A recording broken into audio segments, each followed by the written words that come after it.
1, I welcome you all in the very next lecture of your weekly editorials specifically designed for your paper 2. ठीक है, तो ये जो आपकी आज की वीडियो होने वाली है ये 24th ऑफ जनवरी से लेकर 24th ऑफ जैन से लेकर 30th ऑफ जैन तक आपकी जितनी भी इंपॉर्टेंट न्यूज़ रही हैं एक्सेप्ट संडे वाले दिन आपके इंपॉर्टेंट आर्टिकल्स नहीं होते, न्यूज़पेपर आता है, तो 25th ऑफ जैन की जो न्यूज़ हैं वो मैंने स्ट्रक ऑफ कर दी हैं। बाकी आपका 24th से लेकर 30th के बीच में बाकी जो भी वर्किंग डेज रहे हैं उनकी एडिटोरियल्स जो हैं आपके लिए कवर अप किए गए हैं।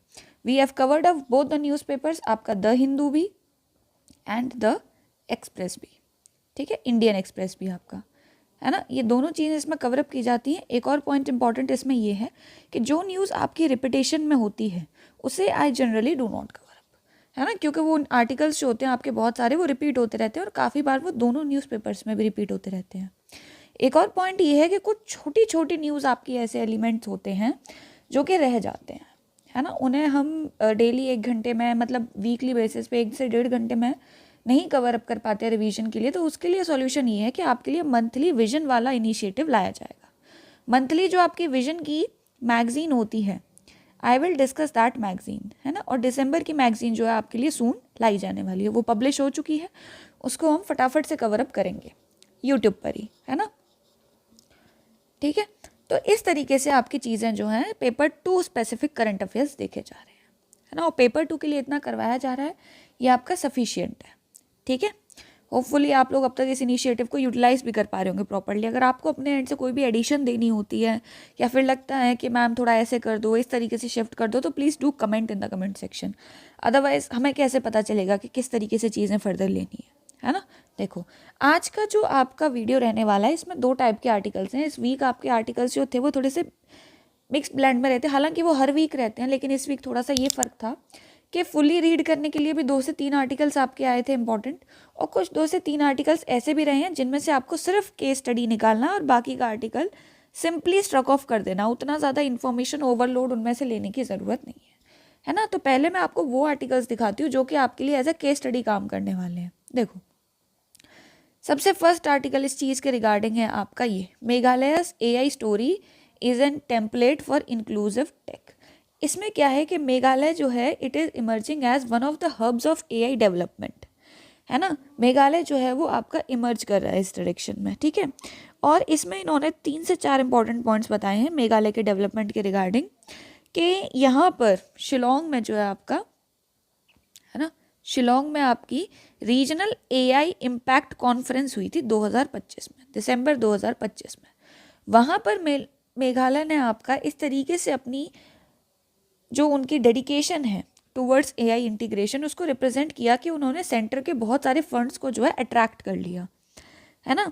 इसमें इन्होंने 2 से 4 चीज़ें दिखाई थी। सबसे पहला तो ये था कि मेघालय ने किस तरीके से AI को इंटीग्रेट कर दिया अपने हेल्थ केयर सिस्टम में, कि वहाँ पर जो मैटरनल मोर्टेलिटी रेट था वो ऑलमोस्ट 50% डिप हो गया AI इंटीग्रेट कर देने के बाद, है ना। तो that showcases AI's capabilities to save lives when deployed thoughtfully in public sector systems, ठीक है। ये भी एक स्टेप था इनका। दूसरा स्टेप इनका ये था कि इन्होंने ऑलमोस्ट 70,000, है ना, 70,000 internet of things IoTs related sensors लगाए थे वाटर स्प्रिंग्स पर, है ना। वाटर स्प्रिंग्स पर वो सेंसर्स लगाने से इन्हें रियल टाइम डेटा मिल सका और इन्होंने अपना वाटर रिसोर्स मैनेजमेंट और कंजर्वेशन प्लान जो है उसको फर्दर इम्प्रूव कर लिया। दूसरा स्टेप इनका ये था। इसी के साथ साथ मेघालय ने क्या किया हुआ है, मेघालय चाहता है कि it should become as the IT skill capital of eastern India, है ना। मेघालय कहीं ना कहीं इस चीज़ के लिए एम कर रहा है कि it will become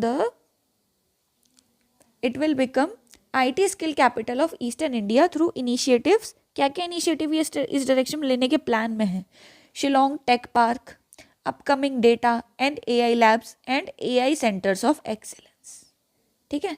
this is something जिसके ऊपर स्टेट जो है वो फोकस कर रहा है। एक और चीज़ है, स्टेट जो है आपका robotics, AI applications in agriculture, drawing on cutting edge farming models. देखो, एक एग्रीकल्चर में, ठीक है, दूसरा इन्होंने हेल्थ केयर में किया, तीसरा इन्होंने वाटर मैनेजमेंट में किया, है ना।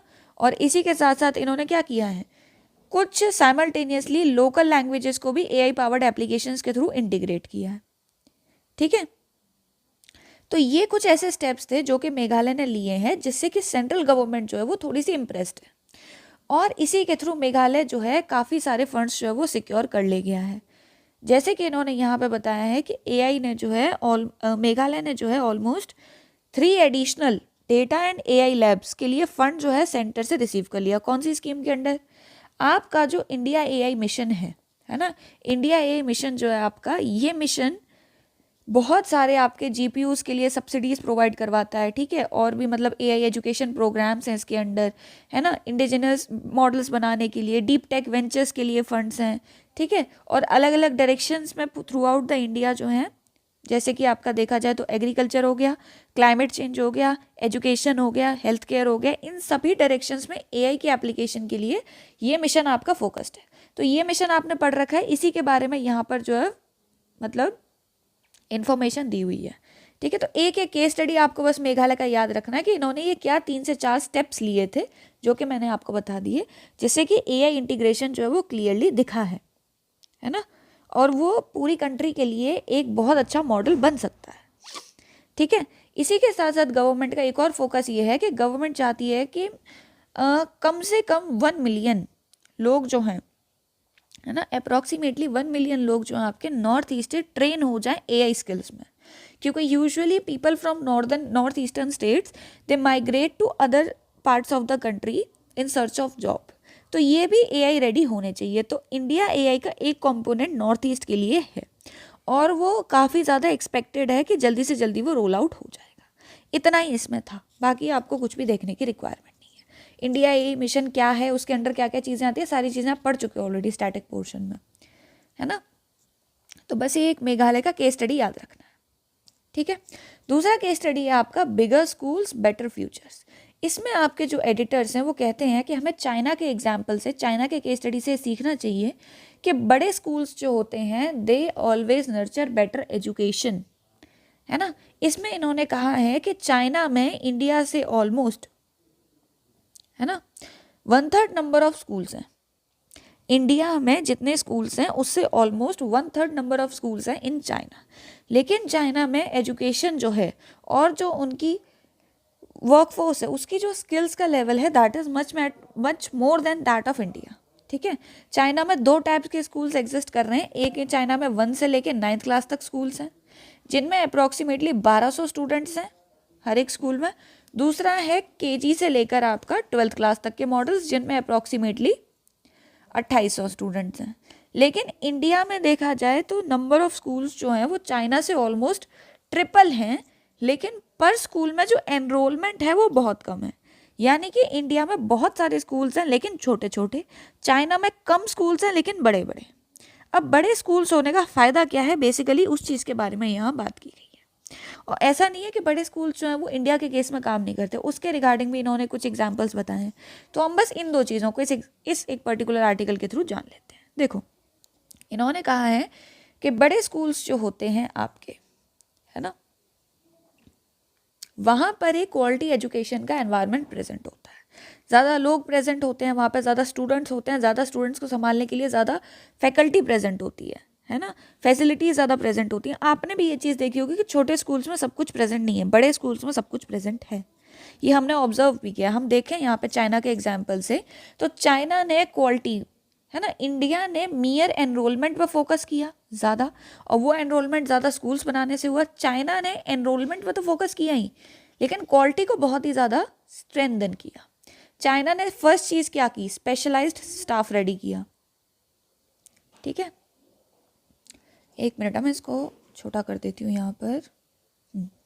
फर्स्ट पॉइंट वॉज कि चाइना ने क्या किए, specialised subject experts, specialised subject teachers वो रखे, है ना। दूसरा आपका ये होता है कि सपोर्ट स्टाफ रखा, है ना। सपोर्ट स्टाफ जैसे आपने देखे होंगे ना, लैब्स वगैरह में जो सपोर्ट स्टाफ होता है ना, इसमें मैं क्लीनर, स्वीपर्स, एडमिनिस्ट्रेटिव क्लर्क सबको इंक्लूड कर रही हूँ। फिर वोकेशनल लेबोरेटरीज, ठीक है, स्किल ट्रेनिंग के लिए। फिर इन्होंने क्या किया, काउंसलिंग के लिए अलग से फैसिलिटी क्रिएट करी। और क्या किया, ये एक स्कूल के कंपोनेंट्स बता रही हूँ मैं जो बहुत इंपॉर्टेंट है। स्पोर्ट्स की फैसिलिटीज़, यस, ये तो इंडिया में है ही नहीं, एक ही बॉल से सब खेलते हैं, ठीक है। Sports facilities, then IT labs, yes, schools में IT लैब्स है ना, information technology and communication, ICT, information and communication technology, इससे रिलेटेड भी लैब्स हैं चाइना के स्कूल्स में। फिर अदर को करिकुलर एक्टिविटीज़ के लिए भी हैं। तो इससे क्या दिखता है, एक होलिस्टिक लर्निंग पैटर्न दिखाई देता है। और ऐसा माना गया है कि बड़े स्कूल्स जो होते हैं वो ज़्यादा फंडिंग अट्रैक्ट कर लेते हैं। जैसे कि आपने ये चीज़ प्रैक्टिकली भी देखी होगी, PM श्री जो आपका स्कूल का मॉडल है, इसके अंडर जो फंड्स हैं वो टाइड हैं, है ना, कि जो स्कूल जो है आपका नेशनल एजुकेशन पॉलिसी 2020 को इम्प्लीमेंट करेगा उसको PM श्री के अंडर PM श्री का टैग मिलेगा एंड अकॉर्डिंगली फंडिंग मिलेगी, और इस टैग के अंडर फंडिंग बहुत अच्छी है। ठीक है, तो ये एक होलिस्टिक एनवायरनमेंट डेवलप करने के ऊपर फोकस है बड़े स्कूल्स में। छोटे स्कूल्स में इतनी सारी फैसिलिटीज़ क्रिएट कर पाना पॉसिबल नहीं होता है ना।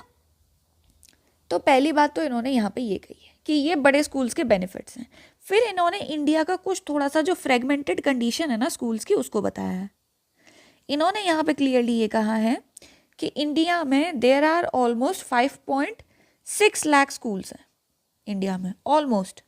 ठीक है, जब इन्होंने यहाँ पे बात करी है, लेकिन इन सभी स्कूल्स का अगर हम एवरेज निकालें, ऐसा नहीं है कि सारे स्कूल्स में होगा, कुछ स्कूल्स में जस्ट 50 बच्चे हैं, है ना। तो एवरेज जो है वो एक स्कूल का सिर्फ 50 बच्चे का आ पा रहा है।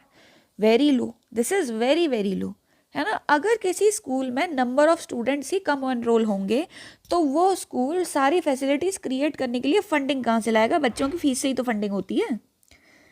ठीक है, तो इसलिए कहा जाता है कि बड़ा स्कूल होना चाहिए। ठीक है, तो और इंडिया में ऑलमोस्ट 1 लाख से ज़्यादा स्कूल्स जो हैं वो सिंगल टीचर पे रन कर रहे हैं। ठीक है, सिंगल टीचर पे रन कर रहे हैं, सब्जेक्ट स्पेशलिस्ट अवेलेबल ही नहीं है ना। और ऑलमोस्ट 40% ऑफ द, अब ये तो मैंने प्राइमरी स्कूल की कंडीशन बताई कुछ हद तक, 40% जो गवर्नमेंट के सेकेंडरी स्कूल्स हैं उनमें भी एनरोलमेंट, मतलब पूरे स्कूल में ऑन एन एवरेज सिर्फ 100 बच्चे हैं। सो ये प्रॉब्लम कहीं ना कहीं इंडिया में बहुत ज़्यादा परसिस्ट करती है। ठीक है, कि नंबर ऑफ स्टूडेंट्स जो है वो बहुत कम है, स्कूल्स बहुत ज़्यादा हैं। दे शुड मर्ज, स्कूल्स जो हैं वो मर्ज होने चाहिए, और यूपी गवर्नमेंट इस डायरेक्शन में बहुत ही प्रोएक्टिव स्टेप ले भी रही है। ठीक है, अब देखा जाए तो आपका इंडिया में बाकी स्कूल्स की अगर मैं बात करूं तो सिर्फ 19% ऑफ द स्कूल्स में जो है आपका ICT लैब्स हैं। ये बहुत बड़े बड़े जो प्राइवेट स्कूल्स होते हैं सिर्फ वहाँ पे अवेलेबल हैं। सिर्फ 50% में जो है वो इंटीग्रेटेड साइंस लैब्स हैं, और सिर्फ 10% में जो है हायर सेकेंडरी की क्लासेस अवेलेबल हैं। यानी कि मैक्सिमम स्कूल्स इंडिया में 1 से लेके 8th क्लास तक ऑपरेट कर रहे हैं। That is again a problem. सिर्फ 2 टाइप का मॉडल फॉलो होना चाहिए, एक 1 से 9 तक, दूसरा KG से लेकर 12th स्टैंडर्ड तक। सिंपली 2 टाइप के स्कूल सफिशिएंट है। इंडिया में 1 to 5th भी है, 1 to 8th भी है, 1 to 10th भी है। पता नहीं क्यों इतनी सारी वैराइटीज़ एग्जिस्ट कर रही हैं, ये वैराइटीज़ एग्जिस्ट नहीं करनी चाहिए। ठीक है, फिर इन्होंने एक और चीज़ यहाँ पे कही है कि इंडिया में definitely there are certain models जो कि हैं ऑलरेडी, जैसे कि इन्होंने राजस्थान का एक मॉडल बताया है। इसमें इन्होंने कहा है कि एक ग्राम पंचायत का आदर्श स्कूल होगा, यानी कि एक ग्राम पंचायत अगर है, पहले क्या होता था, एक विलेज में एक प्राइमरी स्कूल हुआ करता था, लेकिन अब ग्राम पंचायत में आपके में बहुत सारे विलेजेस भी आ जाते हैं, 3-4 भी आ जाते हैं, तो एक ग्राम पंचायत में एक बड़ा स्कूल होगा 1 से लेकर 12th क्लास तक के बच्चों के लिए। उसमें सारी फैसिलिटीज़ अवेलेबल होंगी, है ना। सारे बच्चे वहाँ पे एनरोल होंगे ताकि उस एक स्कूल को फंडिंग मिल सके प्रॉपरली, और वो वहाँ पर एक होलिस्टिक एनवायरनमेंट जो लर्निंग का होता है, क्वालिटी एनवायरनमेंट, वो क्रिएट कर सके। ये एक आदर्श स्कूल मॉडल याद रखना। एक और है यूपी गवर्नमेंट का मॉडल कॉम्पोजिट स्कूल, यानी कि 1 से लेकर 12th स्टैंडर्ड तक एक गवर्नमेंट स्कूल होगा एक डिस्ट्रिक्ट में, एक डिस्ट्रिक्ट में एक कॉम्पोजिट स्कूल 1 से लेकर 12th स्टैंडर्ड तक, जहाँ पर सारी फैसिलिटीज़ अवेलेबल होंगी। सिंपली इन्होंने यहाँ पर बस इतना कहा है। ठीक है, क्लियर हो गया। बाकी इन्होंने जो कुछ भी बताया है, कम्युनिटीज़ को इंगेज करना, पेरेंट्स को, ये सारी चीज़ें आप अपनी एजुकेशन का जो भी आपने टॉपिक स्टैटिक में रेडी किया वहाँ पढ़ चुके होंगे, तो मैं इसे रिपीट नहीं करूँगी, ये रिक्वायर्ड भी नहीं है आपको। ठीक है ना। एक चीज़ अब इन्होंने जहाँ पे जो वे फॉरवर्ड दिया हम उसे थोड़ा देख लेते हैं। इन्होंने कहा है कि इंडिया को जो है state specific road maps layouts की ज़रूरत है। हर एक स्टेट अपना खुद का बनाए, है ना। How each will move towards larger well-resourced school grounded in local realities of population density, geography and existing school networks. हर एक स्कूल जो है वो अपना खुद का बना है। अब जो PM श्री मॉडल है उसकी सबसे बड़ी प्रॉब्लम यही है कि वो सेंटर की तरफ से फंडिंग है, स्टेट को करना होगा ये, क्योंकि एजुकेशन जहाँ तक मुझे पता है आपका शायद कॉन्करेंट लिस्ट में आता है, ठीक है। तो ये एक पॉइंट हमारा हो गया। States can consider the following levers while designing these road maps. The first is, अब देखो स्टेट जो है वो बहुत सारी चीज़ों को ध्यान में रखते हुए काम कर सकता है।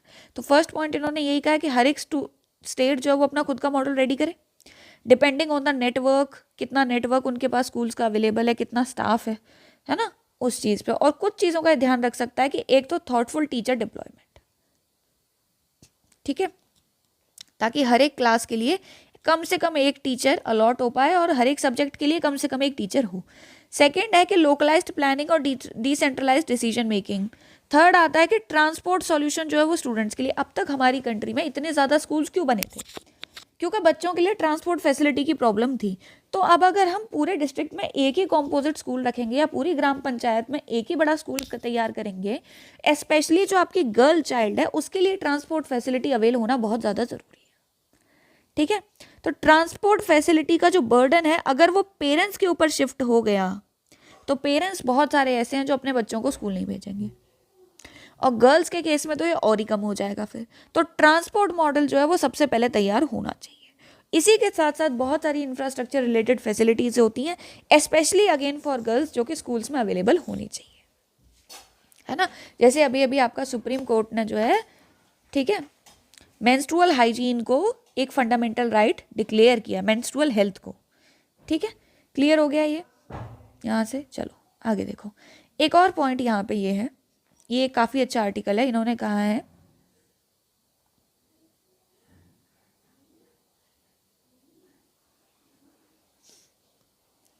इस आर्टिकल में इन्होंने क्लियरली कहा है कि विमेन जो हैं लास्ट 20 to 25 ईयर्स से they are fighting for their rights. इन्होंने कहा है when the laws blind spot leave women vulnerable, है ना।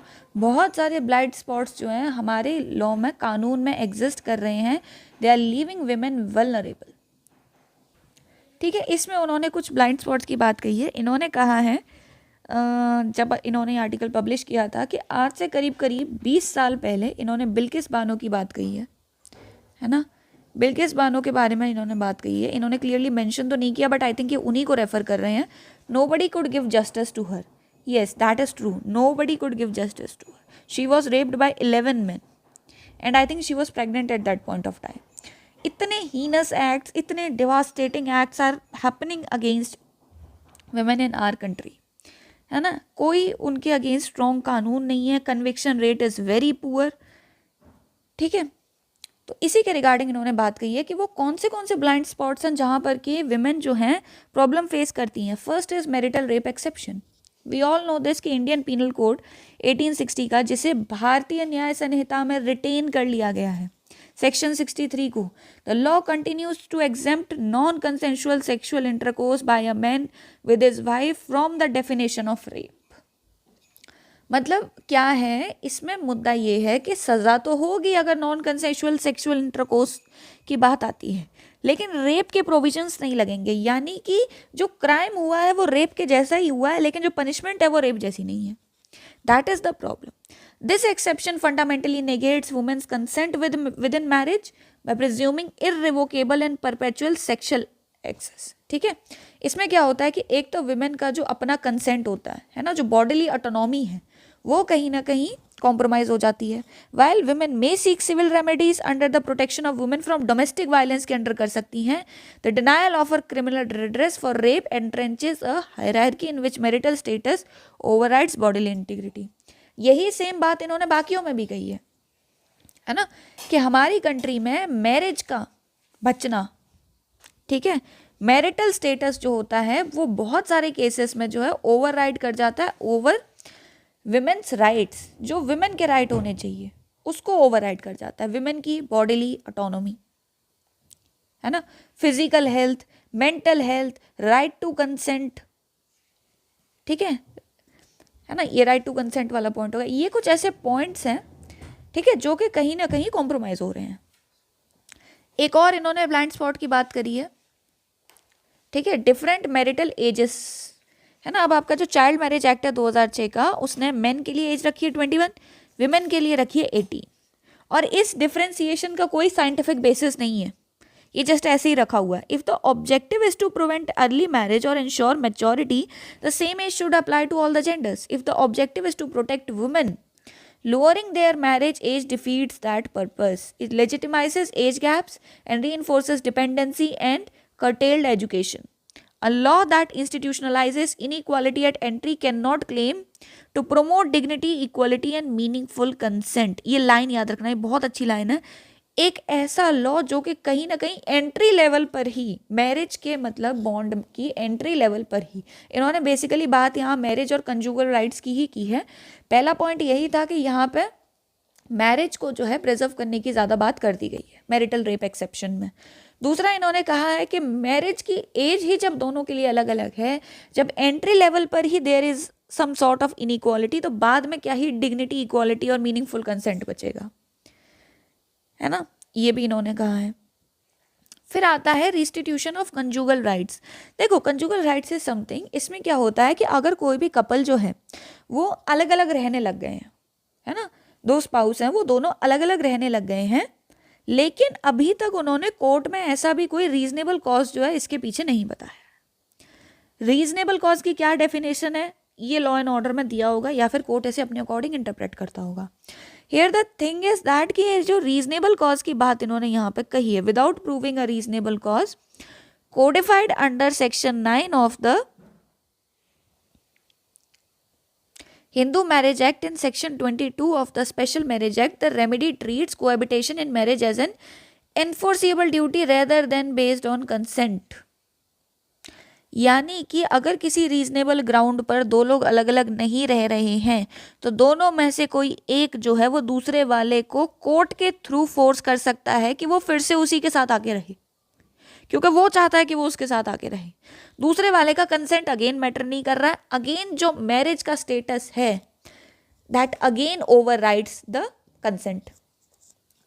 इसमें द मेजर प्रॉब्लम इज कि मोस्ट ऑफ द केसेस में जब सेपरेशन की बात आती है, without seeking a divorce, without proving any reasonable ground, most of the cases में विमेन जो है वो सेपरेट रेजिडेंस के लिए जाती है ना. मोस्टली वो अपने मायके चली जाती हैं और वहाँ आके रहने लगती हैं to avoid emotional, psychological and sexual abuse, है ना. ठीक है, तो यूजुअली क्या होता है, उनके जो हस्बैंड होते हैं दे फोर्स हर कि तुम वापस आके यहीं मेरे पास रहो. Given that marital rape is not criminalised, एक तो कोर्ट के थ्रू वो फोर्स भी कर सकता है, ऊपर से मैरिटल रेप जो है वो क्रिमिनलाइज्ड भी नहीं है. RCR can force women back into situations that compromise bodily integrity and dignity. ये की टर्म्स आपको याद रखने हैं, बॉडीली इंटीग्रिटी, डिग्निटी, कंसेंट, है ना, right to life, privacy, bodily autonomy, equality, ये सारे वो टर्म्स हैं. फिर आता है criminalisation of consensual under age relationships. चलो इसके रिगार्डिंग तो फिर भी सुप्रीम कोर्ट ने एक रोमियो जूलियट क्लॉज दे दिया, है ना, फिर भी आपका एक रोमियो जूलियट क्लॉज जो है वो आ गया इसके रिगार्डिंग, तो ये फिर भी बच गया. Otherwise it was such a weapon जिसे most of the times against women use किया जा रहा था, स्पेशली अगर कोई आपकी नॉन अडल्ट वुमेन है. If somebody is under the age of 18, specially ये विमेन के साथ होता था कि उस केस में कंसेंट रिक्वायर्ड नहीं होता था. अगर पॉक्सो लगाना है तो बच्चे का जो कंसेंट होता है वो रिक्वायर्ड नहीं होता अगर वो 18 साल के नीचे है तो, है ना. अगर उसके पेरेंट्स को लगता है कि उनके चाइल्ड के साथ कुछ गलत हुआ है, पॉक्सो लग जाएगा आराम से, है ना. तो इसमें क्या होता था कि अगर विमेन की चॉइस है कि उन्हें इंटरकास्ट मैरिज करनी है, इंटरफेथ मैरिज करनी है, सोशली डिसअप्रूव्ड कोई भी ऐसी रिलेशनशिप है जो कि कास्ट के अगेंस्ट है, रिलीजन के अगेंस्ट है, या फिर पेरेंट्स नहीं मान रहे हैं किसी भी रीजन से, है ना, तो विमेन की चॉइस को जो है कर्टेल कर दिया जाता था. फैमिली जो है वो पॉक्सो लगवा देती थी, वो भी लड़के के ऊपर. ठीक है, तो इससे क्या होता था, कंसेंशुअल इंटिमेसी जो है वो सेक्रीफाइस हो जाती थी. बट चलो स्टिल एक सॉल्यूशन आया इसके लिए.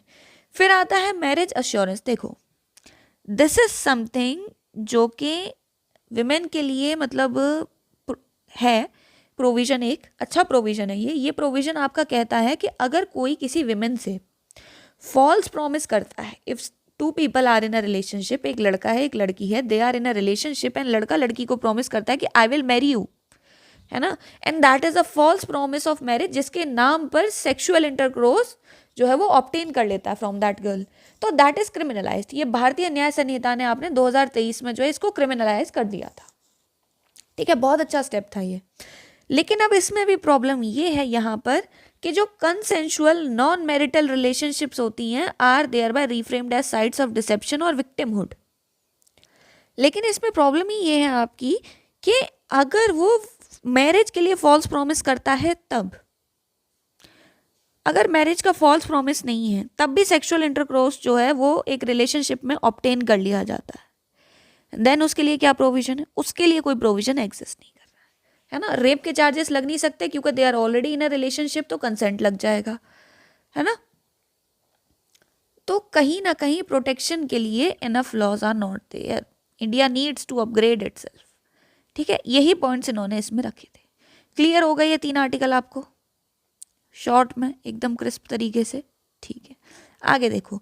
अब इस एक पर्टिकुलर आर्टिकल में इन्होंने कहा है कि डीलिमिटेशन आफ्टर 2027 होनी चाहिए, है ना। डीलिमिटेशन के regarding their is a huge debate. आप लोगों ने डीलिमिटेशन जो है वो ऑलरेडी पढ़ भी रखा होगा अपने स्टैटिक पोर्शन में, है ना। इसके रिगार्डिंग क्या केसेस रहे थे उसे I will not explain hair.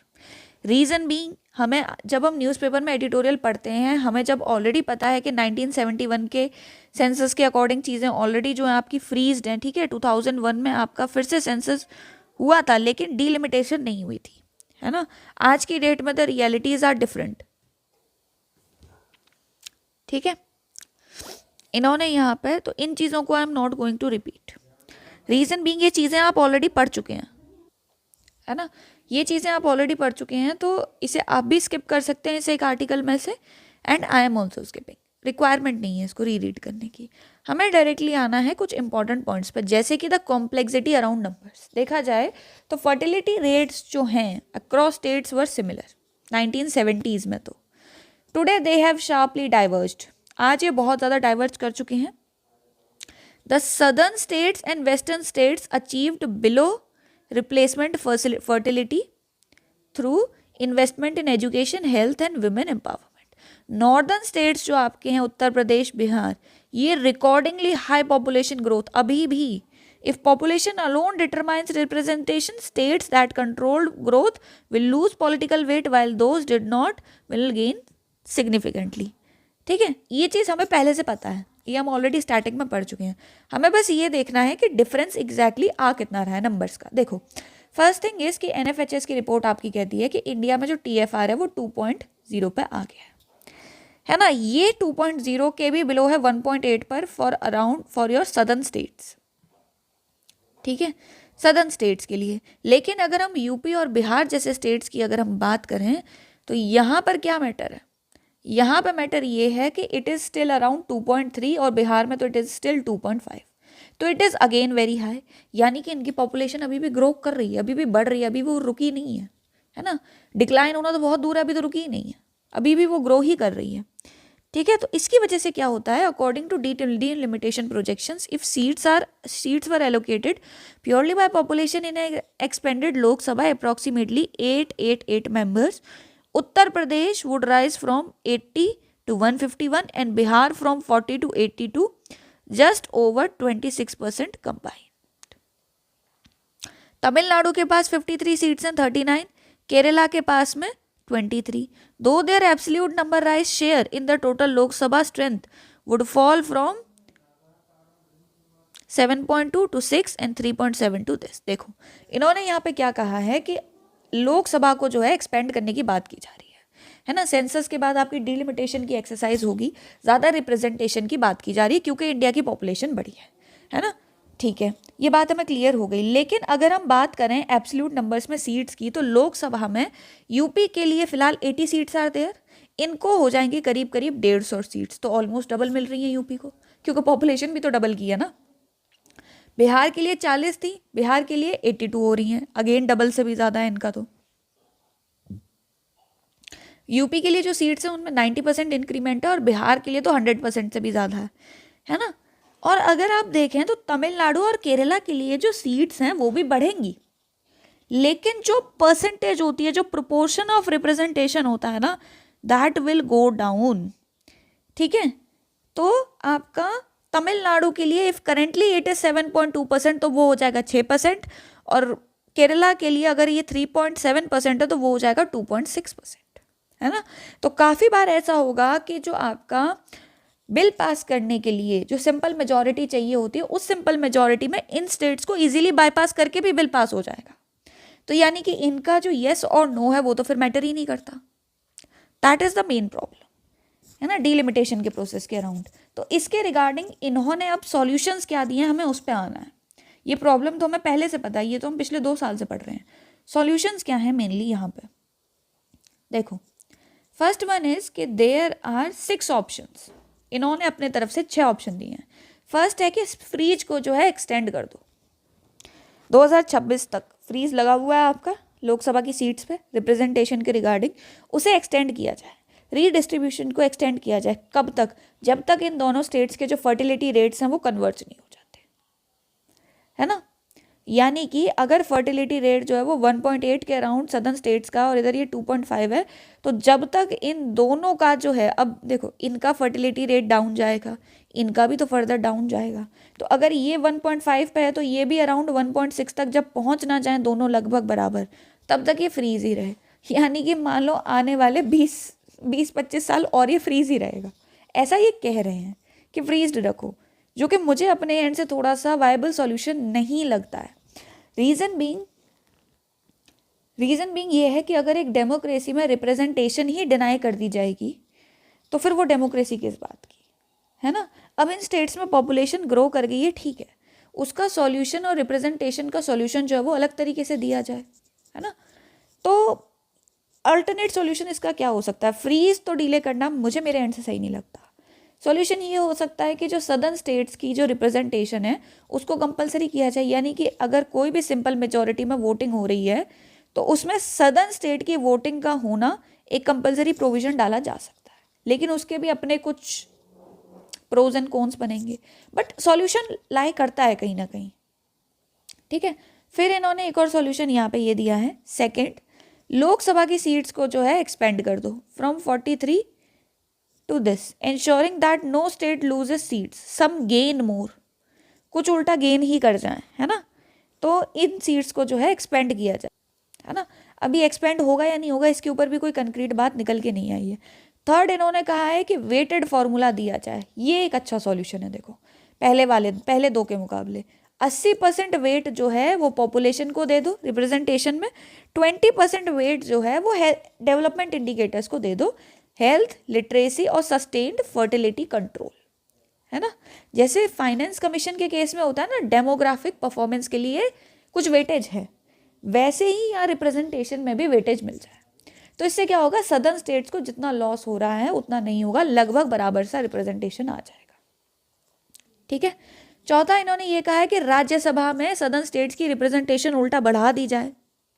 As a genuinely federal chamber, earlier domicile requirement ensured that members represented state from which they were elected. Now anyone can be elected from anywhere, weakening that link. तो additional seats जो हैं आपकी कुछ create कर दी जाएं राज्यसभा में ज़्यादा representation दी जाए उन स्टेट्स को जिन्होंने अच्छा पॉपुलेशन कंट्रोल दिखाया है। इसी के साथ साथ इन्होंने एक और सोल्यूशन यहाँ पे दिया हुआ है, this was the fourth one, ये था इनका। फिफ्थ सॉल्यूशन है इधर देखो, उत्तर प्रदेश का जो स्टेट है ना उसको बाइफरकेट करने के लिए इन्होंने कहा है ना। हाँ, इसको बाइफरकेट करने के पीछे का रीज़न ये है कि सिंगल स्टेट, एक स्टेट जो है वो बहुत ही ज़्यादा मतलब एक्स्ट्रा रिप्रेजेंटेशन लेके जा रहा है लोकसभा में, है ना। तो किसी भी एक स्टेट की, अब इन्होंने कहा है कि अगर लोकसभा एक्सटेंड करके 888 पे आ जाए तो इसमें से 151 इतनी ज़्यादा सीट सिर्फ एक स्टेट के फेवर में होना सही नहीं है, क्योंकि जब वोटिंग होती है बिल पास करने के लिए तो ये अकेला स्टेट जो है, जब तक सारी पॉलिसीज़ जब तक इसके फेवर में नहीं होंगी तब तक बिल नहीं निकल पाएगा, है ना। तो यहाँ पे क्या है कि इसको बाइफरकेट कर दिया जाए, 2 से 3 हिस्सों में बट जाए, ताकि सिंगल स्टेट के एक्सेसिव वेट जो मिल रहा है वो नहीं मिलना चाहिए, है ना। यूपी को डिवाइड किया जा सकता है बुंदेलखंड रीजन में, पूर्वांचल को अलग किया जा सकता है, बहुत टाइम से इस डिवीजन की रिक्वायरमेंट भी है। इससे क्या होगा कि एडमिनिस्ट्रेटिव सॉल्यूशन भी हो जाएगा और फेडरल सॉल्यूशन भी हो जाएगा। और फिर है phased redistribution across 2 election cycles, relocate half the adjusted seats in 2034 and remainder in 2039। यानी कि जितनी भी सीट्स, जो भी आपका डिलिमिटेशन के अकॉर्डिंग एडिशनल सीट्स मिलती हैं स्टेट्स को, सारी एलोकेट नहीं करनी है एक ही इलेक्शन में, 2 अलग अलग इलेक्शंस में करो। यानी कि एक करो 2034 में और दूसरी करो 2039 में। 2 बार जो है डिलिमिटेशन इस तरीके से सीट्स को एडजस्ट किया जाए साइमल्टेनियसली इलेक्शन से पहले, ठीक है, ताकि प्रॉपरली रिप्रेजेंटेशन मिल सके। बस ये सॉल्यूशंस इन्होंने कुछ कुछ दिए हैं, यही हमारा मेन फोकस था, ठीक है। बाकी इन्होंने कहा है, यहाँ पे कुछ पॉइंट्स कहे हैं इन्होंने, बियॉन्ड फार्मूला मैटर्स, है ना, internal things and then the central India's population, ठीक है, ये सारी चीज़ें आपने पढ़ी हुई हैं। देखना है तो बस इसको देखो, ये conclusion, if guided by transparency, empathy and shared justice, exercise can renew faith in federal and democracy, but if driven by political arithmetic alone, it may redraw the moral balance of the republic itself. Particular article में हम क्या notice कर सकते हैं कि examiner जो होता है यूजुअली आपसे बायलेटरल रिलेशंस के ऊपर कोई direct question as such expected नहीं रहता है, बट वही बात है कि हमें कुछ केस स्टडीज़, कुछ वैल्यू एडिशन की चीज़ें निकालनी है। इंडिया जो EU का, आपका यूरोपियन यूनियन का जो रिसेंट FTA साइन हुआ है, that is called as the mother of all the FTAs India की तरफ से, ठीक है, बहुत ही मेजर ये डील मानी जाती है। इसी डील का थोड़ा सा एनालिसिस हम इस एक आर्टिकल के थ्रू देख लेते हैं। बाकी डील में क्या चीज़ें ऊपर नीचे हुई हैं वो आप जब पेपर 1 के करंट अफेयर्स पढ़ोगे ना, वहाँ पे आपको मिल जाएगा। ये वाला जो कंपोनेंट होता है ना, how does it benefit you, how does it benefit India, है ना, what the deal doesn't include, ये वो चीज़ें हैं जो आप इजीली पेपर 1 में देख सकते हो। हम थोड़ा पेपर 2 के एंगल से अगर देखें तो कुछ एनालिटिकल पॉइंट्स हमें यहाँ पे मिल जाते हैं, जैसे कि अगर इस पूरी डील के पीछे का हम बैकग्राउंड सेट करें तो वी गेट टू नो कि रिसेंटली जो US प्रेसिडेंट डोनाल्ड ट्रंप ने कुछ बहुत ही ज़्यादा ड्रिफ्टिंग आपके डिसीजंस लिए हैं, जैसे कि उन्होंने पेरिस एग्रीमेंट से विड्रॉ कर लिया, ठीक है, पेरिस एग्रीमेंट से उन्होंने विड्रॉ कर लिया। फिर आपका WHO से उनका जो विड्रॉल है वो फाइनलाइज हो चुका है। तो US प्रेसिडेंट की ऐसी ही कुछ पॉलिसीज़ की वजह से यूरोप पे भी बहुत ही सिग्निफिकेंट इम्पैक्ट पड़ रहा है, ठीक है। US प्रेसिडेंट डोनाल्ड ट्रंप की जो पॉलिसीज़ हैं, ट्रांस अटलांटिक रिलेशनशिप जो है उसको वो थोड़ा सा चेंज कर रहे हैं। ग्रीनलैंड के ऊपर जो उन्होंने हॉस्टिलिटी दिखाई है, वेनेजुला का केस था आपका, ठीक है, फिर रशिया यूक्रेन वॉर के रिगार्डिंग जो उनका स्टैंड रहा है ना, इकोनॉमिक प्रेशर फ्रॉम, अब ये जो चीज़ें रही हैं ये यूरोप के साथ बता रही हूँ मैं, जो यूरोप फेस कर रहा है, कि ग्रीनलैंड के ऊपर जो हॉस्टिलिटी दिखी है किसकी, US प्रेसिडेंट की, ठीक है। फिर रशिया यूक्रेन वॉर यूरोप ने फेस किया है, चाइना की तरफ से इकोनॉमिक प्रेशर, फिर आपका पूरा का पूरा मल्टीलेटरलिज्म इज क्रम्बलिंग, फिर आपके ग्लोबल सप्लाई चेन्स जो हैं दे आर डिसरप्टिंग, है ना, इकोनॉमिक और एनर्जी सिस्टम्स, क्योंकि आपका मिडिल ईस्ट में भी कॉन्टिन्यूस कॉन्फ्लिक्ट्स देखने को मिल रहे हैं। तो इसकी वजह से क्या है, it has put an unprecedented strategic pressure on European union, ठीक है। और यही सेम लेवल का प्रेशर जो है वो फिलहाल इंडिया फेस कर रहा है ना, यही सेम लेवल का प्रेशर जो है right now India is facing. तो क्यों ना ये दोनों कंट्रीज मिलकर कुछ सॉल्यूशंस निकालें ताकि दोनों के लिए विन विन सिचुएशन बने, है ना। उसके लिए ये स्पेसिफिक FTA जो है ऐसी सिचुएशन में बहुत ही ज़्यादा इम्पॉर्टेंट है। और ये FTA जो है एक बहुत ही इंपॉर्टेंट टाइम पे लिया गया when the whole world is going through some sort of turmoil, है ना, मतलब बहुत सा चारों तरफ आपकी supply chain disruptions, Russia Ukraine war अभी भी है, मिडिल ईस्ट में इश्यूज हैं ही, है ना, फिर US प्रेसिडेंट के back to back withdrawals multilateral institutions में से, ऐसे टाइम पे ये डील हुई है, ठीक है। तो यूरोप का जो भी इशू है वही सेम इशू जो है लगभग इंडिया भी फेस कर रहा है। So Europe is looking for new alliances, है ना, तो इतने सारे including the Ukraine, from this crisis it now seeks to build a new sovereign future independent of the US। Europe को अब US इंडिपेंडेंट एक फ्यूचर बनाना है, उनके पास में इंटेलेक्चुअल है, इंडस्ट्रियल आपके रिसोर्सेज हैं, फाइनेंशियल कैपेसिटी है इन सभी कामों को कैरी आउट करने के लिए, है ना। और इंडिया को भी इन सारी चीज़ों की रिक्वायरमेंट है, ठीक है, इंडिया को भी रिक्वायरमेंट है। तो ये कुछ ऐसी सिचुएशन बनी है जिसके दौरान ये डील जो है वो बहुत ही ज़्यादा इंपॉर्टेंट हो जाती है। अब ये डील्स इन एडिटर ने, जो आपके एडिटर हैं, इन्होंने इंडिया के कंटेक्स्ट में ज़्यादा देखी कि इंडिया को इससे फ़ायदा क्या होगा। फर्स्ट थिंग वुड बी कि इंडिया के लिए बहुत सारा FDI आने का एक ऑप्शन मिल जाएगा यूरोप से। क्यों? यूरोप के पास कैपिटल है, डेवलप्ड कंट्रीज हैं, तो दे हैव दिस कैपिटल। तो फर्स्ट पॉइंट वुड बी कि इंडिया के पास lot of FDI inflow will be there India के लिए, है ना। India's response to shift has many dimensions, rapidly adding to domestic capabilities, affirming strategic autonomy, reframing traditional relationships, ये सब छोड़ दो, ठीक है। ये जो भी बातें ये हैं, इसका जो सबसे बड़ा कंसिक्वेंस है, सबसे पहला तो होगा आपका FDI, फर्स्ट पॉइंट, ठीक है। दूसरा इन्होंने बोला है कि इससे क्या होगा, जो ट्रेड होगा ना इंडिया का, जिसे कि हमने बैक टू बैक अपने IR के टॉपिक्स में पढ़ा है कि India needs to diversified trade and investment portfolio, है ना, इंक्लूडिंग करेंसी भी। हम US डॉलर पे से अपनी डिपेंडेंस जो है वो कम करना चाहते हैं, ठीक है। तो क्या हो जाएगा, दूसरा पॉइंट आपका दूसरा हो जाएगा कि ट्रेड को डाइवर्सिटी मिल गई, ठीक है। तीसरा ये है कि यूरोप के पास जो है वो इंटेलेक्ट प्रेजेंट है।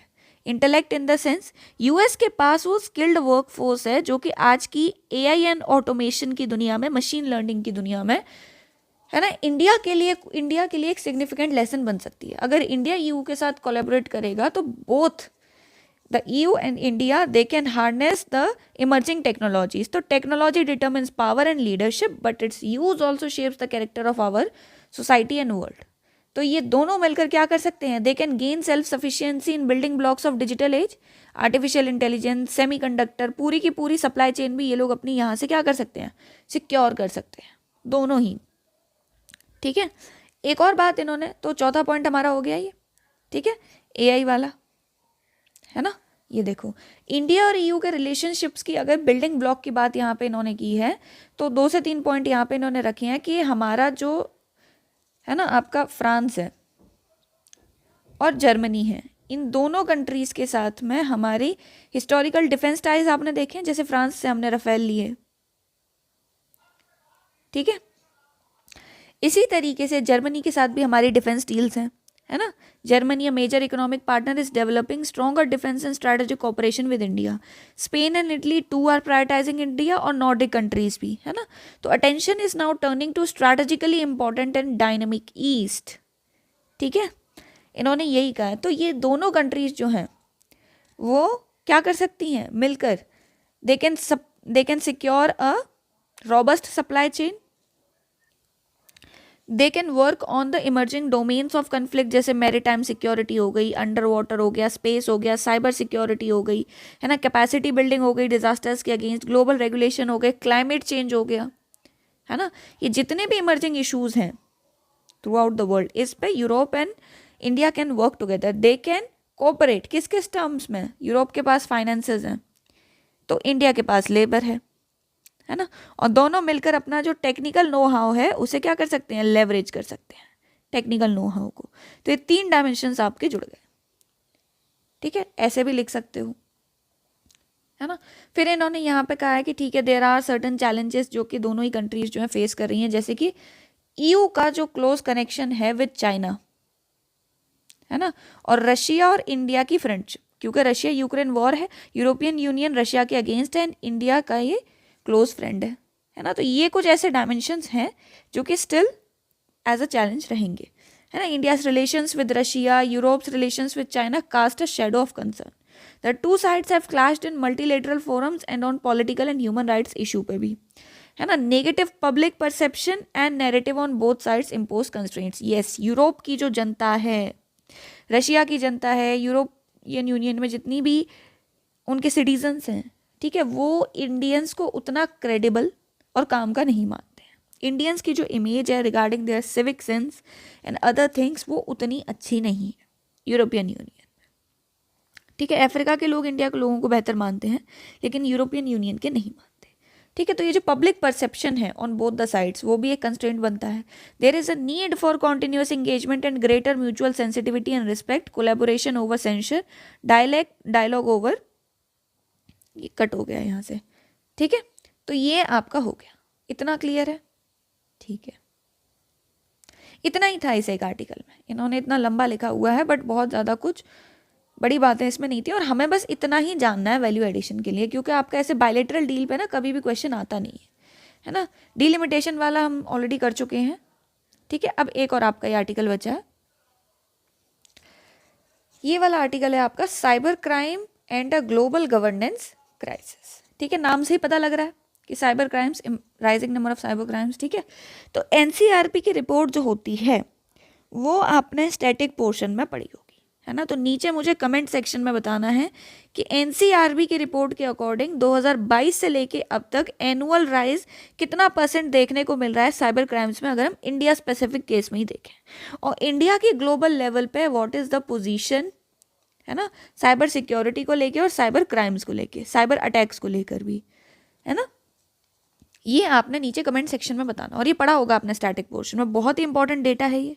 एनुअल आपका राइज कितना है साइबर क्राइम्स में, है ना, ठीक है। और हमारी कंट्री में साइबर सिक्योरिटी के रिगार्डिंग जो एक फ्रेमवर्क प्रेजेंट है, जितने भी इनिशिएटिव्स गवर्नमेंट के हैं, 2, 3, 4 जितने भी हैं, वो भी आप नीचे कमेंट सेक्शन में बताना। इससे आपका रिवीजन हो जाता है ना, और बाकी बच्चों का भी हो जाता है। तो कोई भी एक एक्टिव बच्चा अपने एंड से करना चाहता हो तो कर सकता है कमेंट सेक्शन में, है ना। अब इस एक आर्टिकल में इन्होंने बोला है कि लास्ट ईयर 2025 में United Nations convened a signing ceremony for the seminal new convention against cyber crime, the only multilateral criminal justice instrument to be negotiated in over 2 decades. India was among the many large member states that didn't sign the convention, along with United States, Japan and Canada, indicating fractures in global governance of cyberspace. India ने भी sign नहीं किया, मतलब, है ना।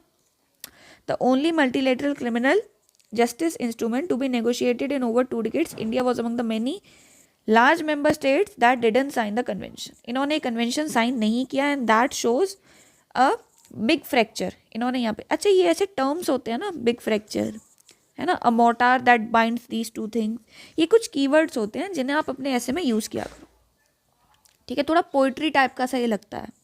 The text adopted the general assembly in December 2024 received support from 72 countries. लेकिन अभी भी कुछ मेजर जो पावर्स हैं वर्ल्ड की, उन्होंने उसको साइन नहीं किया, है ना। बाकी इसको स्किप कर देना, ये रिक्वायर्ड नहीं है। इस पूरे आर्टिकल में इन्होंने जो भी बात कही है वो एक ही मैटर के अराउंड कही है कि अगर हमें ग्लोबल गवर्नेंस, एक ग्लोबल फ्रेमवर्क, जैसे क्लाइमेट के रिगार्डिंग आपका UNFCCC है, एक प्रॉपर कन्वेंशन इज देयर, तो साइबर क्राइम्स जो आपके होते हैं, साइबर सिक्योरिटी जो आपकी है, इसके अराउंड भी एक ऐसा ही फ्रेमवर्क, एक ऐसा ही कन्वेंशन बन के रेडी होना चाहिए। बट वो अभी तक बन के रेडी हुआ क्यों नहीं, है ना। इस चीज़ को इन्होंने इस एक स्पेसिफिक आर्टिकल में डिस्कस किया है। इंपॉर्टेंट आर्टिकल है, कहीं ना कहीं काम आ जाएगा, साइबर सिक्योरिटी में भी आ जाएगा। कल को अगर आपको इसे IR के किसी टॉपिक में अटैच करना है तो ये वहाँ पर भी ईजिली अटैच हो जाएगा। IR के टॉपिक में इन द सेंस कि पूरा वर्ल्ड जो है आपका, अभी अभी हमने देखा कि जो मल्टीलेटरल स्पिरिट थी पूरे वर्ल्ड की, इट इज़ शैटरिंग, है ना, या फिर इट हैज़ शैटर्ड, ठीक है। तो ऐसे मैटर्स पे पूरे वर्ल्ड को इकट्ठा आने की रिक्वायरमेंट है, उसके लिए ग्लोबल गवर्नेंस फ्रेमवर्क होना इज़ वेरी इंपॉर्टेंट। उस कंटेक्स्ट में आप इसको यूज़ कर सकते हो वहाँ पर, ठीक है। तो इसके रिगार्डिंग इन्होंने बताया था कि रिसेंटली चाइना और रशिया एंड चाइना ने क्या किया, रशिया एंड चाइना ने ग्लोबल गवर्नेंस का एक फ्रेमवर्क बनाने का अटेम्प्ट किया था, है ना। लेकिन वो भी मतलब आपका अल्टीमेटली फ्रूटफुल नहीं रहा। उससे पहले एक बुडापेस्ट कन्वेंशन आया था, है ना, प्रपोज किया गया था बुडापेस्ट कन्वेंशन आपका, ठीक है। ये यूरोपियन यूनियन ने बताया था, लेकिन इसमें भी कुछ इश्यूज थे। अब एक एक कन्वेंशन में क्या इश्यूज थे वो आपको इतना डेप्थ में जाके डिस्कस करने की रिक्वायरमेंट नहीं है। वहाँ पर जो भी इश्यूज थे उसकी वजह से वो भी ड्रॉप हो गया। ऑलमोस्ट 70 to 77 कंट्रीज ऐसी कुछ साइन की। लेकिन अब जो आपका ये UN कन्वेंशन आया है, इट इज़ ओपन, है ना, it is a open framework. जैसे आपका UNFCCC है उसी तरीके से ये है, और इसमें मोस्टली आपका मतलब ये सभी कंट्रीज़ के लिए ओपन ही है। और इसमें जो डेफिनेशन है ना, वो बुडापेस्ट कन्वेंशन से ही ली गई है, ठीक है। डेफिनेशन किसकी, साइबर क्राइम की, है ना। और कहीं ना कहीं ये आपका ट्राई करता है to create a meaningful voice early in the implementation of the new framework, ठीक है। ये है। अब इसमें कुछ कंट्रीज़ ने जो है रिलक्टेंस दिखाई है, जैसे कि अभी मैंने आपके सामने कुछ कंट्रीज़ का नाम लिया था, इंडिया, कनाडा, यूनाइटेड स्टेट्स। ये कुछ ऐसी कंट्रीज़ हैं जिन्होंने अभी तक इसको साइन नहीं किया। इनके अपने कुछ रीजंस हैं, है ना। इंडिया का अपना कुछ एक अलग कैलकुलस है, बाकी कंट्रीज़ का अलग कैलकुलस है, ठीक है। और यूएस जो है आपका, यूएसए जो है, इसके केस में तो हम क्या देख रहे हैं कि ये तो जो एग्जिस्टिंग आपके फंडिंग करता था यूएन को, है ना, डब्ल्यूएचओ की फंडिंग हो गई, यूएन की बाकी बॉडीज़ को फंडिंग हो गई, पेरिस एग्रीमेंट हो गया, धीरे धीरे करके वो तो इंटरनेशनल जो आपके मल्टीलेटरल एग्रीमेंट्स हैं जो कि काफ़ी फ्रूटफुल हो सकते थे इस ग्लोबल ऑर्डर को डिसाइड करने में, उनसे विड्रॉ कर रहा है। धीरे धीरे करके विड्रॉल इज देयर, है ना, यूएसए के केस में, ठीक है। तो ये कुछ ऐसे एलिमेंट्स देखने को आपको वर्ल्ड ऑर्डर में मिल रहे हैं जिसकी वजह से एक प्रॉपर ग्लोबल फ्रेमवर्क जो है अगेंस्ट साइबर क्राइम्स रेडी नहीं हो पा रहा है। अब यहाँ पे जो इन्होंने डिस्कशन किया है ना, ये रशिया, चाइना, वर्दी प्लेटफॉर्म, लेजिट, ये हमारे काम की चीज़ नहीं है, हमको यहाँ से देखना है ना। यूएन कन्वेंशन जो है, ठीक है, ये कहीं ना कहीं आपका एक्सपोज करता है widening gap between international legal principles and on ground realities, यानी कि हम लीगल प्रिंसिपल्स क्या बना के रेडी करते हैं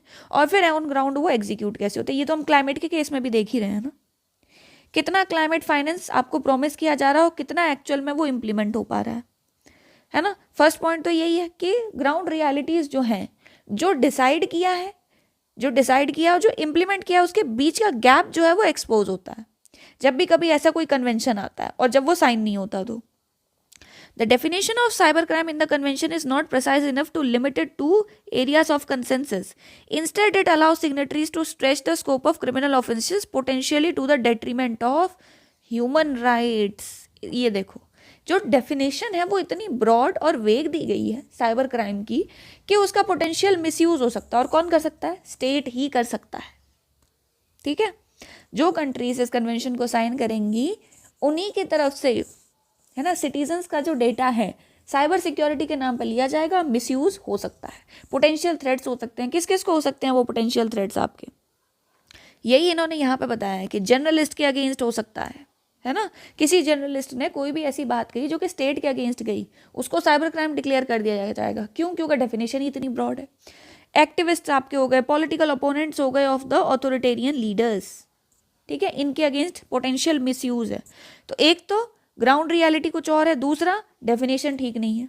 एक पॉइंट ये बन गया, दूसरा पॉइंट ये बन गया, है ना।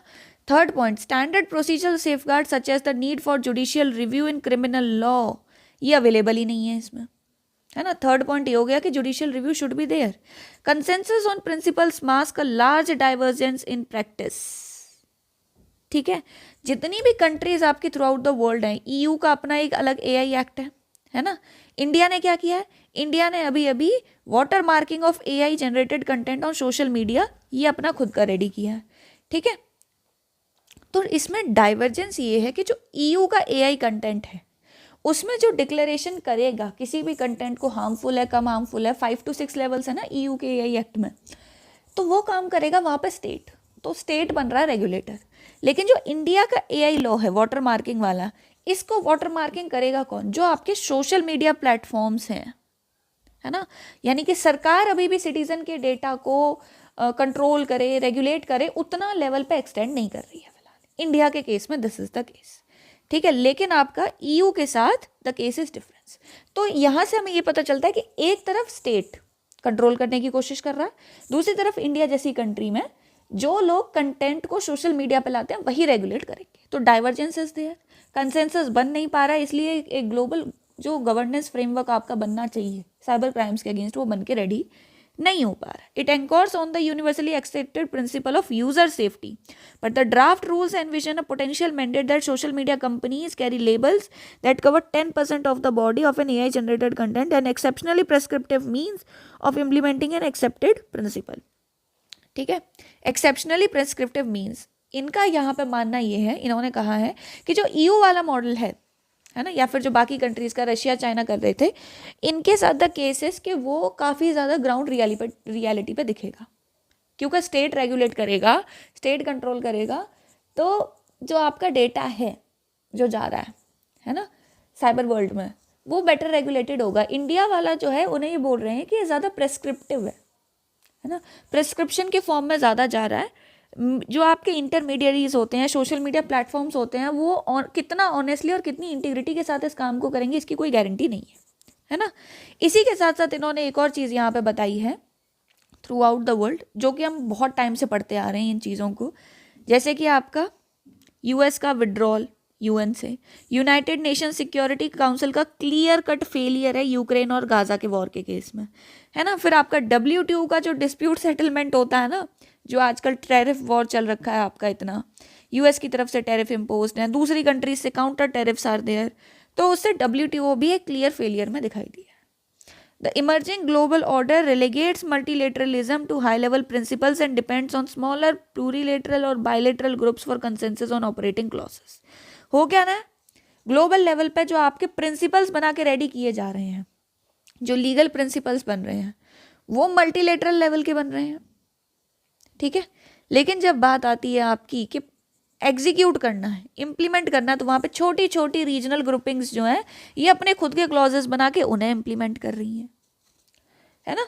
तो एक बहुत बड़ा गैप हमें यहाँ पे नजर आता है। But this lead to polycentrism with institutional overlap and interaction that continuously tests its capacity. Attempts at international governance of cross-border data flows has seen this play out, and now will cybercrime. The idea that data should flow between trusted partners is near universal, but mechanism to realize this are not. mechanism नहीं है, ठीक है। तो इस type की problems को इन्होंने इस आर्टिकल में डिस्कस किया। अच्छा आर्टिकल है, वैल्यू एडिशन के लिए काफ़ी काम आएगा आपके, है ना। नेक्स्ट देखो, urban is the new political, better cities need good politics. इन्होंने सिंपली यहाँ पर अर्बन गवर्नेंस की ही बात। इस एक स्पेसिफिक आर्टिकल में जो इनकी एडिटर हैं वो कहती हैं कि last month we marked 20 years of the launch of Jawaharlal Nehru national urban renewal mission, JNNURM, ठीक है।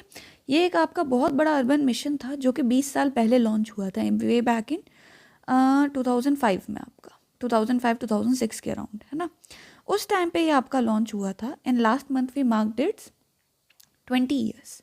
तो इसमें इन्होंने बताया कि इंडिया का जो अर्बन ट्रांसफॉर्मेशन है उसमें there are certain inherent defects, और इस बार इन्होंने जिन इनहेरेंट डिफेक्ट्स की बात की है दैट इज़ नॉट पोल्यूशन, है ना। इस बार हम पोल्यूशन, ट्रैफिक, ठीक है, ग्रीनरी रिलेटेड इश्यूज़ के बारे में इस एक स्पेसिफिक आर्टिकल में बात नहीं करने वाले। ये आर्टिकल मैंने यहाँ रखा है इसलिए ताकि आपको कुछ अलग डायमेंशन से भी सोचने को मिले और फिर वैल्यू एडिशन करने को मिले। जैसे कि इन्होंने कहा है कि 1980 में इसके बाद से पूरा वर्ल्ड जो है ना, ड्रिफ्टली मतलब आपका बहुत स्पीड से at an unprecedented drive urbanise होना शुरू हो गया, और currently 55% of the world population जो है आपकी वो कहाँ पे रह रही है, अर्बन स्पेसेस में रह रही है। ये आपका किसने कहा है, IMF की रिपोर्ट ने कहा है, वर्ल्ड बैंक भी इसी बात को कहता है। और पोस्ट लिबरलाइजेशन 1990 के बाद अगर हम इंडिया का केस देखें तो उस टाइम पर इंडिया की 25% यानी कि 1/4 ऑफ द पॉपुलेशन जो है वो अर्बन एरियाज में रहती थी। 2026 में कितनी है, इट इज़ अराउंड 35% और समथिंग, 33% समथिंग अराउंड दैट। और by the end of this decade आपका 2030 तक दिस विल बी अराउंड 40%।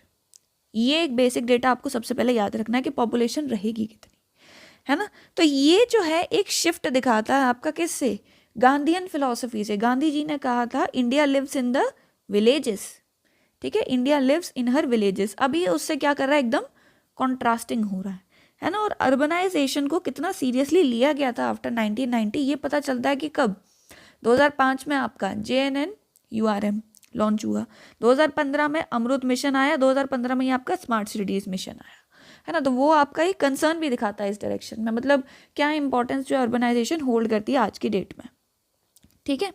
लेकिन इसमें इन्होंने कहा है, मेन बात जो इन्होंने कही है वो ये है कि it is not just the number. 40% लोग बाय 2030 अर्बन एरियाज में रहने लग जाएंगे। सिर्फ इस एक नंबर को ध्यान में रखते हुए जो गवर्नमेंट को पॉलिसी या अर्बन गवर्नेंस जो है वो रेडी नहीं करनी है ना। There are so many other things जिसके ऊपर इन्होंने फोकस किया है, ठीक है। इन्हें सबसे पहले तो इन्होंने ये बताया है कि अर्बन प्लानिंग को प्रॉपरली या अर्बन गवर्नेंस को प्रॉपरली बनाने के लिए, पॉलिसी बनाने के लिए, फिर उसे इम्प्लीमेंट करने के लिए सबसे पहले हमें ये जानना होगा कि अर्बनाइजेशन इमर्ज कैसे हुई, है ना। पहले क्या व्यू था अर्बनाइजेशन के रिगार्डिंग, अब क्या व्यू है और इन फ्यूचर ये किस तरीके से होनी चाहिए, इन्होंने यहाँ पे कहा है। अब इस चीज़ को आपको ध्यान से सुनना है। once perceived as simultaneously a site of economic opportunity and a space of progressive possibility, working class empowerment and bourgeoisie refinement, the city has acquired a more singular purpose today. एक टाइम था जब cities को economic opportunity, है ना, working class का empowerment, ठीक है, बर्जियोजी refinement, है ना, इन चीज़ों के लिए जाना जाता था। लेकिन आज की डेट में आपकी जो सिटीज़ हैं, है ना, इनको कुछ एक इस तरीके से डिज़ाइन किया जा रहा है कि ये ग्लोबल कैपिटल को अट्रैक्ट करे, ठीक है। अर्बन स्कॉलर्स आज की डेट में अगर अर्बनाइजेशन को देखेंगे तो वो इस पर्सपेक्टिव से देखेंगे कि it should attract what, it should attract global capital, है ना। इंडिया में आपने देखा होगा तो गवर्नमेंट जो है, जैसे कि मुंबई आपकी हो गई, अब वो नवी मुंबई बना रही है, अमरावती सिटी को ये लोग रेडी कर रहे हैं, स्पेशल इकोनॉमिक जोन्स आपकी हो गई, ये आपके कुछ ऐसे एरियाज होते हैं, नोएडा आपका हो गया, है ना। ये इस तरीके से आपकी अर्बनाइजेशन अब प्लान की जा रही है कि यहाँ पर बड़े बड़े इंडस्ट्रियलिस्ट आकर अपनी कंपनी सेटअप करें, है ना। आपको एआई के लिए जो हब्स बनाने हैं, ठीक है, डेटा सेंटर्स बनाने हैं, है ना, डेटा सेंटर्स रेडी करने हैं, ठीक है, एआई इनोवेशन हब्स बना के रेडी करने हैं। तो ये कुछ ऐसी चीज़ें हैं जिनके लिए आज की इन चीज़ों को मतलब एकदम कोर में, एकदम मेन स्ट्रीम में रख के अर्बन सिटीज़ की जो है डिज़ाइनिंग और प्लानिंग हो रही है, ताकि यहाँ पे कैपिटल जो है आ सके, है ना। क्योंकि ऐसा माना जाता है कि अगर ये सेक्टर सिटीज़ में ग्रो करेंगे तो ऑटोमेटिकली वहाँ पे एम्प्लॉयमेंट जनरेट होगी और सिटी के लिए रेवेन्यू जनरेट होगा, ठीक है। either as investment or as circulating capital from mobile populations. This has given rise to a model adopted by cities regardless of size, featuring gentrified colonies, privileged business enclaves, extravagant urban beautification projects. इसकी वजह से आपकी जो urbanisation हो रही है वो कुछ इस तरीके से हो रही है कि प्रिविलेज्ड बिजनेस एनक्लेव्स बन रहे हैं, है ना। आपने देखा होगा अलग अलग कॉलोनीज कटने लग गई हैं। पहले अर्बनाइजेशन में कॉलोनी वाइज डिवीजन इतना नहीं देखने को मिलता था, ठीक है। आप मुंबई की सिटी की प्लानिंग देखोगे, मुंबई बहुत पहले से एक बड़ी सिटी है, तो उस टाइम पे जो मुंबई की प्लानिंग रही है वो कॉलोनी वाइज एनक्लेव्स नहीं बने। लेकिन आज की डेट में सिटीज़ कैसी बन रही है, कॉलोनीज कट कट के अलग हो रही है, कोई ज़्यादा महंगी है, कोई सस्ती है, अलग अलग तरीके से है ना। फिर आपके बहुत ही ज़्यादा मतलब अर्बन ब्यूटिफिकेशन प्रोजेक्ट्स हैं, बड़े बड़े हाईवेज बन रहे हैं, है ना। एलीट कल्चरल फेस्टिवल्स के लिए सोसाइटीज़ बनाई जा रही हैं, ठीक है। तो कहीं ना कहीं हमें क्या देखने को मिल रहा है कि अर्बन सिटीज़ की जो आपकी जो प्लानिंग हो रही है वो सिर्फ वेल्दी लोगों को, एंटरप्रेन्योरियल माइंडसेट जो होता है, एंटरप्रेन्योरियल आपकी जो कॉस्ट होती है, सिर्फ उसी को दिमाग में रख के उसको बनाया जा रहा है ना। The top down approach favouring wealthy, the cosmopolitan and the entrepreneurial at the cost of other parts of the citizenry is accompanied by a brutal urgency and normalized as an essential feature of the prevailing economic model, है ना। ये आपका prevailing economic model through out the world फिलहाल चल रखा है, India में specially, है ना। अब इन्होंने यहाँ पे एक और पॉइंट ये कहा है कि नेहरू जी का विजन था हैवी इंडस्ट्रीज और डैम्स बनाने का, और उसकी कॉस्ट क्या हुई लास्ट में, आपके ट्राइब्स डिस्प्लेस हुए, फार्मर्स डिस्प्लेस हुए। इंडिया में पहले नक्सलिज्म नहीं था, वो इमर्ज कर गया 1950 के बाद। Has been succeeded by the glass tower and highway corporate friendly path taken by post liberalisation India. और अब ये जो कॉरपोरेट फ्रेंडली पाथ है, ठीक है, कॉरपोरेट फ्रेंडली पाथ बनाना है ना। हमें डेटा सेंटर्स चाहिए एआई के लिए, ठीक है, हमें स्पेशल इकोनॉमिक जोन्स चाहिए एक्सपोर्ट्स के लिए, फाइन। बट होना क्या चाहिए यहाँ पर, सिटीज़ जो हैं आपकी सोसाइटी की इनइक्वालिटीज़ को बढ़ावा ना दें, है ना। सिटीज़ की डिज़ाइन जो है वो इंक्लूसिव डिज़ाइन होनी चाहिए। Inclusive design in the sense, अभी अभी हमने अरावलीज के मैटर में देखा था, अरावलीज की एक्सप्लॉयटेशन किसके लिए, कमर्शियल गेन के लिए। Great Nicobar island development project, ठीक है, वो प्रोजेक्ट अपनी एक स्ट्रैटेजिक इंपॉर्टेंस रखता है, हम मानते हैं। लेकिन जो इन सिटीज़ में, अब सिटी में जो लैंड आपका आता है वो कहाँ से लिया जाता है, जो वहाँ पर रूरल पॉपुलेशन रह रही थी उसी से लेके वहाँ पर सिटी बनाई जाती है।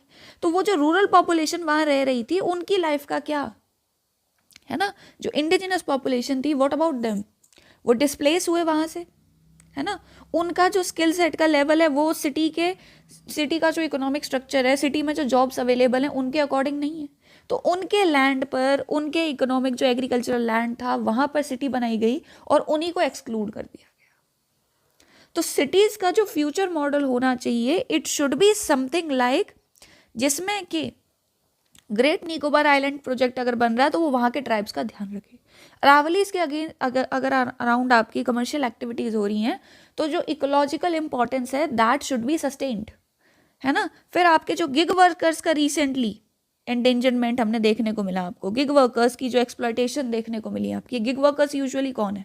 ये वही लोग हैं जो यहाँ पे पहले रहते थे, इनकी ज़मीन जायदाद यहाँ पे थी, अब इनका जो स्किल सेट का लेवल है वो उतना अच्छा नहीं है कि वो जो मेन स्ट्रीम जो आपकी मेन जॉब्स इन सिटीज़ में बन रही हैं उनमें जा सके, है ना। फिर आपका जो स्लम एरिया का इशू होता है, जैसे धारावी की स्लम है, मुंबई अपने आप में इतनी डेवलप हो गई लेकिन धारावी अभी भी वैसे के वैसे ही है ना। तो इंक्लूसिव डेवलपमेंट आपका होना चाहिए। Project of urbanising India is not about a material transformation अलग, सिर्फ मटीरियल ट्रांसफॉर्मेशन नहीं देखना है, but about a new political consensus privileging market-led development that in turn reshuffles existing priorities and redefines the relationship of the citizen to the state, perpetuating a new understanding of democracy. The urban is the new political and needs to be reckoned with, है ना। ये वाला word याद रखना, इस line को ना, redefines the relationship of the citizen to the state and perpetuating a new understanding of democracy, ठीक है। इंक्लूसिव बनाना, कहीं ना कहीं जो लोग वहाँ पे प्रेजेंट थे, सिटी जो है वो सभी के लिए होनी चाहिए, ठीक है, सिर्फ वेल्दी लोगों के लिए नहीं होनी चाहिए। लेकिन आजकल सिटीज़ में आप देखेंगे तो मोस्टली जो स्टफ है वो वेल्दी लोगों के लिए, ये कॉर्पोरेट रियलिटीज़ को सर्व करने के लिए है। तो it should not be like that, the model should not be like that, ठीक है। सोसाइटी में इनइक्वालिटीज़ नहीं बढ़ानी अर्बनाइजेशन के नाम पे, है ना। तो इतना ही आपका इस एक आर्टिकल में था, और ये आपके इस वीक के सारे इंपॉर्टेंट आर्टिकल्स हमने कवर अप कर दिए हैं। कुछ चीज़ें जो आपकी रह जाती हैं वो अब हम, जो आपका मंथली कंपाइलेशन विजन का आएगा, अगर आपको चाहिए तो कमेंट सेक्शन में बता देना। विजन का जो भी मंथली आपका रहता है उसमें कुछ एडिशनल चीज़ें और रहती हैं 2-4, हालांकि मैक्सिमम हम एडिटोरियल से पूरा कवर अप कर देते हैं, बट स्टिल हमारा काम है कहीं ना कहीं कि आपको पूरा ही ला के देना है अपने एंड से। बाकी चॉइस आप लोगों की होती है, आपने कौन सा पढ़ना है कौन सा नहीं। तो कमेंट सेक्शन में मुझे बता देना कि उसके रिगार्डिंग क्या करना है ना, ठीक है। तो इस वीक के लिए इतना ही, मोस्टली वैल्यू एडिशन के ही आर्टिकल्स थे। फुल फ्लैश्ड आर्टिकल हमने बस एक ये देखा, बाकी मोस्टली आपके केस स्टडीज वैल्यू एडिशन वाले ही थे। So thank you so much and this is all for today.